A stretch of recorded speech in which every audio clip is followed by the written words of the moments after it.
제가 어떤 이비인후과 의사 선생님이 말씀하시는 걸 들었는데요. 특별한 몸에 지병이 없는 한 70대, 80대 분들도요. 한 달에 몇 번씩, 한두 번씩이라도 성생활을 나누고 계시다고 하더라고요.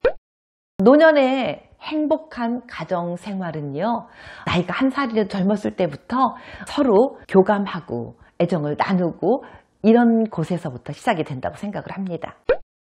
근육도 그렇고요. 우리의 몸 안에 있는 이 뼈도요. 자꾸 움직이고 활용해줘야 얘가 녹슬지 않습니다. 여러분, 우리 뼈와 그리고 근육이 녹슬지 않고 자꾸 움직여서 활용되듯이요.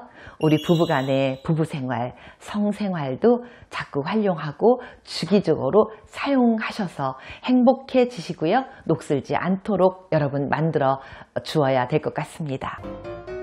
여러분 안녕하세요. 오기네 TV입니다. 오늘도 건강하시죠? 오늘은 여러분들과 이런 말씀을 나눠보도록 하겠습니다. 과연 성생활은 몇 살 때까지 할 수 있을까? 라는 말씀을 나눠보려고 하는데요. 한번 질문 드려볼게요. 여러분들은 몇 살 때까지나 가능할 것 같습니까? 70대, 80세까지도 성생활을 할 수 있다고 생각하시나요? 어떤 분들은 당연하지 그럼 이라고 말씀하시는 분들도 계실 거고요.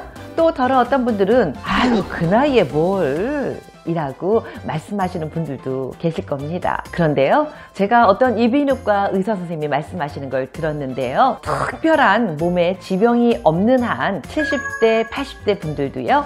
한 달에 몇 번씩, 한두 번씩이라도 성생활을 나누고 계시다고 하더라고요. 전에 이런 유머가 10여 년 전에 유행했었습니다. 정력을요, 불에 비유하는 거였어요. 20대는요, 정력이 장작불과 같대요. 활활 타오른다는 말이겠지요. 40대를 지나서 50대가 되면은요, 담뱃불에 비유하더라고요. 피워져야만 피어오른다고요. 그리고 60대는요, 잿빛 정력에 비유하더라고요. 왜냐하면 재가 덮여져 있으면 불이 피어 있는지 안 피어 있는지 모르잖아요. 그리고 70대는 반딧불에 비유하더라고요. 왜냐하면 반딧불이 저쪽에서 뻐끔뻐끔 반짝거렸다가 없어졌다가 반짝거렸다가 없어졌다가 하잖아요. 네, 이렇게 비유하기도 했는데 세상이 많이 달라졌습니다. 70, 80대 어르신들 중에요, 한 40%는요 집에서 부인들께서 응해주지 않으셔서 바깥에 나가서 해결을 하신대요. 그리고 또 30%는요 부인과 집에서 행복하게 사랑을 나누고요. 또 30%는 이것도 저것도 안 돼서요 혼자 스스로 해결을 하신다고 하더라고요. 요즘은요 의학도 많이 발달을 하고요 세상이 달라졌잖아요. 이제는요 평균 수명도 80대를 넘어서 90대로 다가가고 있습니다. 얼마 전에 매스컴에서 이런 뉴스를 봤어요. 65세 노인이 시작인데 노인 정년을 70대로 옮기는 논의를 적극적으로 검토해 보겠다라고 정부에서 이야기를 했다고 하지요. 이렇게 세상이 많이 변하고 있습니다. 이제 정말로 60대, 70대 분들 정말 조금 보태서요. 어떤 분들은요 청년처럼 보이는 분들도 계십니다. 너무너무 젊게 사시는 분들이 많은데요. 그래서 공무원 분들이요 그분들한테 이런 호칭을 붙여드렸습니다. 신중년이라고요. 요즘은 60대, 70대 분들이 정말 중년이라고 말씀드려도요 과하지 않을 만큼 너무나 젊고 활기차게 삽니다. 그래서 그분들이 바로 신중년이지요. 제가 아는 분이 계시는데요. 그분은 여성이세요. 연세가 75세가 되셨는데 한 달에 한두 번은 아저씨와 사랑을 나누신다고 하시더라고요. 그런데 그분이 이렇게 말씀하시는 거예요. 솔직히 더러 귀찮을 때도 있는데 남편이 원해서 해요 라고 말씀하시더라고요. 그런데 만약에 남편이 원하는데 함께 사랑을 나누지 않으면 아저씨가 바깥에 나가서 본인의 욕구를 채우고 들어오실 것 같아서 나누신대요. 그런데 만약에 바깥에서 욕구를 채우시다가 안 좋은 일이 생겨서 자녀들한테 불미스러운 일이 보여질 것 같아서요 조금 귀찮을 때도 참고 아저씨와 사랑을 나누신대요. 근데 그 말씀을 듣는 순간 굉장히 그분이 현명한 분이구나 라는 걸 느꼈습니다. 그런데 이렇게 노인이 되셔서도요 성생활을 나누고 계시다는 거는 젊었을 때부터 두 분의 애착관계가 돈득하고요. 애정을 서로 나누시던 분들이시니까 연세가 드셔서도 이게 가능한 거겠지요. 노년에 행복한 가정 생활은요. 나이가 한 살이라도 젊었을 때부터 서로 교감하고 애정을 나누고 이런 곳에서부터 시작이 된다고 생각을 합니다.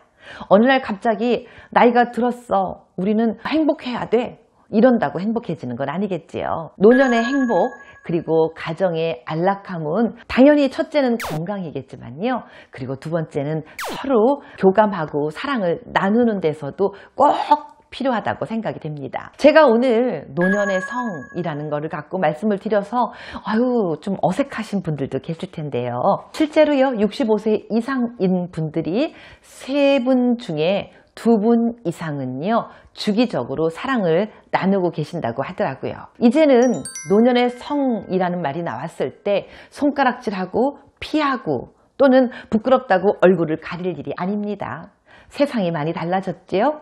이제는 당당하게 나도 사랑을 나누고 있어, 우리 남편하고 나 사랑해 라고 당당히 표현하고, 그리고 부부생활도 나눠야 할 때라고 생각을 합니다. 섹스 리서치 저널에 실린 연구에 의하면은요, 나는 몸이 늙었어, 이제 이 나이에 뭘, 이렇게 생각을 하고 계시는 분들은 실제로 부부생활을 거의 안 나눈대요.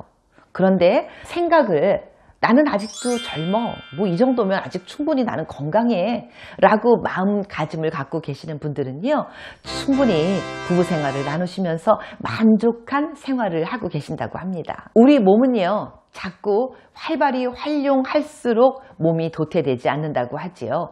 근육도 그렇고요, 우리의 몸 안에 있는 이 뼈도요, 자꾸 움직이고 활용해줘야 얘가 녹슬지 않습니다. 우리 몸 안에 있는 그 어떤 거라도 녹슬어 버리면 정말 속상하고 우울해지고 힘들어질 텐데요. 여러분, 우리 뼈와 그리고 근육이 녹슬지 않고 자꾸 움직여서 활용되듯이요, 우리 부부간의 부부생활, 성생활도 자꾸 활용하고 주기적으로 사용하셔서 행복해지시고요, 녹슬지 않도록 여러분 만들어 주어야 될 것 같습니다. 65세 이상 그리고 70을 넘어서 80이 되어도요, 지속적으로 부부생활을 나누시고 행복한 마음가짐을 자꾸 가지고 젊다라고 생각하시는 여러분들이 되셨으면 좋겠습니다. 여러분, 오늘도 건강하시고요, 행복하시길 바라겠습니다. 그리고 오기네TV 구독과 좋아요 누르는 거 잊지 말아주세요. 여러분, 건강하세요. 안녕히 계세요.